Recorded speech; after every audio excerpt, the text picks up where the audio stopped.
안녕하십니까. 오늘은 지난주에 이어서 야고보서와 베드로전서에 대해서 공부하겠습니다. 우리 자신이 거울을 보는 것은 거울을 보고 자기 얼굴에 묻은 것과 매무새를 다시 하기 위해서 보는 것입니다.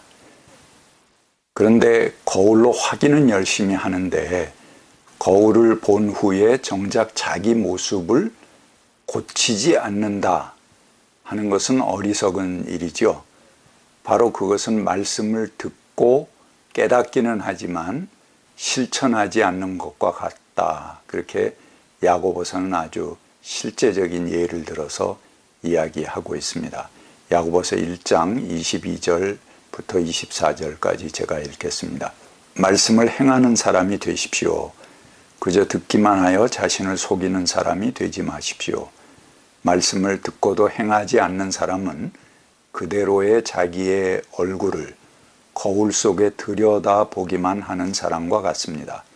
이런 사람은 자기의 모습을 보고 떠나가서 그것이 어떠한지를 곧 잊어버리는 사람입니다.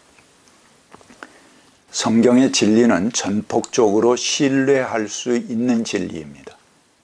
그야말로 우리의 삶의 중심이 되고 그 활력을 불어넣을 수 있는 그런 가르침입니다. 근데 그것을 행동에 옮기는 것을 거절하는 것은 하나님의 권능에 의해서 변화되기를 거부하는 것입니다. 야고보서 2장 14절부터 18절까지 말씀은 이렇게 말합니다. 나의 형제자매 여러분, 사람이 믿음이 있다고 말하면서도 행함이 없으면 무슨 소용이 있겠습니까? 그런 믿음이 그를 구원할 수 있겠습니까? 어떤 형제나 자매가 헐벗고 그날 먹을 것조차 없는데 여러분 가운데서 누가 그들에게 평안히 가서 몸을 따뜻하게 하고 배부르게 먹으라 이렇게 말만 하고 몸에 필요한 것들을 주지 않으면 무슨 소용이 있겠습니까? 믿음의 행함이 따르지 않으면 그 자체만으로는 죽은 것입니다. 너에게는 믿음이 있고 나에게는 행함이 있다. 행함이 없는 너의 믿음을 나에게 보여봐라. 그러면 나는 행함으로 나의 믿음을 너에게 보이겠다. 아주 저자는 명쾌한 논리를 구사합니다. 넌 믿음이 있고 난 행함이 있는데 넌 믿음, 행함이 없는 그 믿음으로 나에게 보여봐라. 나는 행함으로 믿음을 보이겠다. 마치 그 에베소서나 또 갈라디아서에 나오는 바울의 믿음을 강조하는 귀절을 잘 알고 공박하듯이 야고보서는 이야기하고 있습니다. 그러니까 그 문서들보다 훨씬 후대의 문서라는 것이죠. 나는 행함을 통해서 그것을 믿음으로 보일 수는 있는데 너는 행함이 없는 믿음은 내게 증명 가능하지 않다 하는 것입니다. 그러면서 이 저자는 아브라함이 하나님을 믿음이 하나님께서 이것을 아브라함의 의로 여기셨다 하는 말씀을 이야기합니다. 그것도 아브라함이 이삭을 제단에 놓고 칼을 빼어드는 행위, 자신의 아들을 바치는 행동으로 의롭다 하심을 받은 것이지 그 행동을 빼고는 아브라함도 의로워지지 않는다는 것이죠. 창녀 라합도 정탐꾼들을 접대해서 다른 길로 내보내는 행동을 통해서 의롭다고 여겨짐을 받았다는 것입니다. 그러니까 행함이 없는 믿음은 죽은 믿음이다 하는 것을 여러 가지 예를 들어서 강조하고 있습니다. 우리가 각자를 부르시는 하나님의 음성을 어떻게 듣습니까? 어떻게 응답합니까? 우리는 훌륭한 방향을 잡고 있고 정말 진솔한 하나님의 말씀을 내가 깨닫고 많이 안다고 하더라도 그 부르심에 따라 나서는 행동이 없다면 그건 헛된 것이죠. 순진하게 그 말씀에 반응해서 아주 작은 실천이라도 행하는 것이 중요하다는 것입니다. 더 이상 이론이 아니라 이제는 누군가 나서서 내가 할 수 있는 작은 그런 몫을 행동으로, 삶으로 보여내야 된다 하는 것을 강조하고 있습니다. 율법은 거울을 통해서 우리의 영적 추함을 드러내 보여주는 역할을 했습니다. 그것이 율법의 긍정적인 역할이죠. 근데 예수님께서 우리에게 하늘에 계신 너희 아버지께서 완전하신 것 같이 너희도 완전해라. 마태복음 5장에 그렇게 말씀하시지 않습니까? 이건 하나님과 같이 완전할 수 있는 사람은 없죠. 그래서 이 말씀의 목표는 우리를 주눅들게 해서 절망시키려고 주시는 말씀이 아니라는 것입니다. 그래서 마틴 루터는 이 말씀을 이렇게 표현했습니다. 율법이 당신을 겸허하게 하고 두렵게 하고 완전히 납작하게 만들어 절망 직전에 이르게 한 후에 율법을 올바로 사용하는 방법을 당신이 알도록 주선해 준다는 것입니다. 왜냐하면 율법의 기능과 용도는 죄와 하나님의 분노를 드러내는 것일 뿐만 아니라 또한 우리를 그리스도께로 몰아가는 역할을 수행하는 것이다 라는 게 마틴 루터의 말입니다. 바울과 루터가 말하는 은총, 믿음이라는 것과 야고보서의 행함이라는 것은 그런 면에서 동전의 양면입니다. 이 조화를 잊어버리고 어느 한쪽을 잊어버리면 그것은 값싼 복음, 행위가 없는 그런 값싼 복음이 되거나 아니면 우리가 또 어떻게 완전하게 행동으로 보여줄 수 있겠습니까? 그게 안 되면 무한 절망에 빠져서 스스로를 포기하는 탕자의 길을 갈 수도 있는 위기에 처하는 것입니다. 그래서 이 두 가지는 동전의 양면과 같이 꼭 필요한 부분이다 이렇게 볼 수 있겠습니다. 그 다음에 베드로전서에 대해서 오늘은 그 소개를 우선 드리겠습니다. 베드로전서는 트라야누스 황제 시대의 작품입니다. 트라야누스 황제는 주후 98년에서 117년까지 재위했습니다. 이때는 크리스찬에 대한 전면적인 로마의 박해가 이루어진 시대로 보고 있습니다. 단지 크리스찬이라는 이유 때문에 원형 경기장에서 사자밥이 되고 십자가형 또는 화형에 처해졌습니다.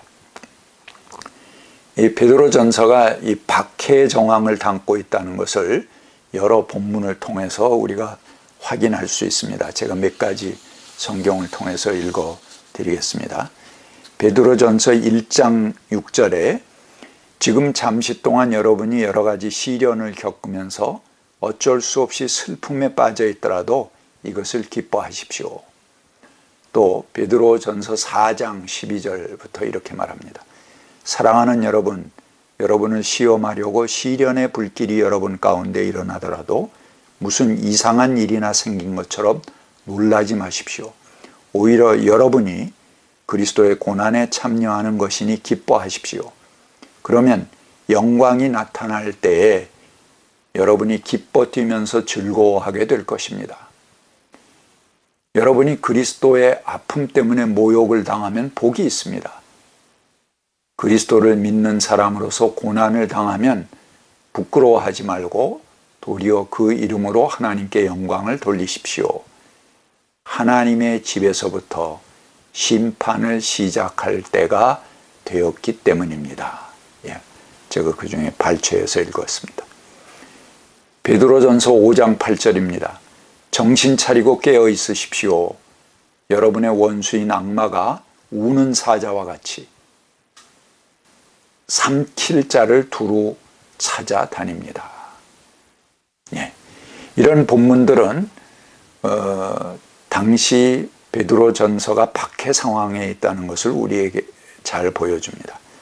왜 박해를 당했겠는가? 몇 가지 이유가 있습니다. 첫 번째는 당시 그리스도교가 조직화되고 영향력 있는 제도를 확립했습니다. 그래서 전에는 눈에 보이지 않았는데 이제 제법 좀 눈에 보이는 그런 세를 갖추게 되었다는 것입니다. 그래서 로마 체제의 위협적인 존재로 인식되기 시작했다 하는 것을 알 수 있습니다. 두 번째 이유는 최종적인 중심의 원리가 다릅니다. 로마는 노예제도와 가부장제도, 뭐 그런 차별적인 계급제도를 기반으로 서 있는 제국입니다. 하지만 기독교의 중심 강령, 행동은 노예, 남녀, 이방인, 자유인 모두를 동일하게 여기는 그런 평등 질서에 근간하고 있다는 것입니다. 세 번째, 로마의 법과 체제를 기본적으로 교회가 대놓고 비판하거나 거기에 맞서지 않았습니다. 그랬다간 한 줌도 안 되는 무리가 살아남지 못하겠죠. 그래서 겉으로는 순종합니다. 잠시 후에 이제 그런 말씀들도 베드로전서에서 찾아보겠습니다. 그렇게 겉으로는 대항하지 않지만, 그러나 근본적으로 그 기본 강령이 다르기 때문에 로마라는 체제를 변혁시키는 씨앗이 될 수 있다. 그 잠재 능력을 가지고 있다는 것이 두려움을 느꼈다고 생각할 수 있습니다. 베드로전서 자체는 노예와 주인이 서로 섬기며 봉사하는 형제 관계로 발전하기를 바랐습니다. 그렇지만 이들이 로마라는 체제 안에 존속했기 때문에 겉으로는 신분적 차이에 대해서 인정할 수밖에 없는 한계를 또한 가지고 있습니다. 로마라는 거대한 체제는 그들 앞에 놓여 있는 엄연한 현실입니다. 그래서 이에 정면으로 도전할 수 없는 그런 처지였던 것입니다. 그래서 베드로전서는 그 체제를 존중하는 그런 당시의 체제를 수용하는 그런 본문들도 여럿 보입니다. 베드로전서 2장 13절에서 14절 읽겠습니다. 여러분은 주님을 위하여 인간이 세운 모든 제도에 순종하십시오. 주권자인 왕에게나 총독들에게 그렇게 하십시오. 총독들은 악을 행하는 사람들에게 벌을 주고 선을 행하는 사람에게 상을 주게 하려고 왕이 보낸 이들입니다. 또 베드로전서 2장 18절부터 19절에 이렇게 말합니다. 하인 여러분, 종들에게 주는 메시지죠. 가장 두려워하는 마음으로 주인에게 순종하십시오. 착하고 너그러운 주인에게만이 아니라 까다로운 주인에게도 그렇게 하십시오. 억울하게 고난을 당하더라도 하나님을 생각하면서 괴로움을 참으면 그것은 아름다운 일입니다. 교회는 정면으로 로마에 대항하지는 않지만 노예제도와 신분제도, 계급제도, 가부장 질서를 토대로 하는 로마 체제 아래서 순응할 수밖에 없습니다.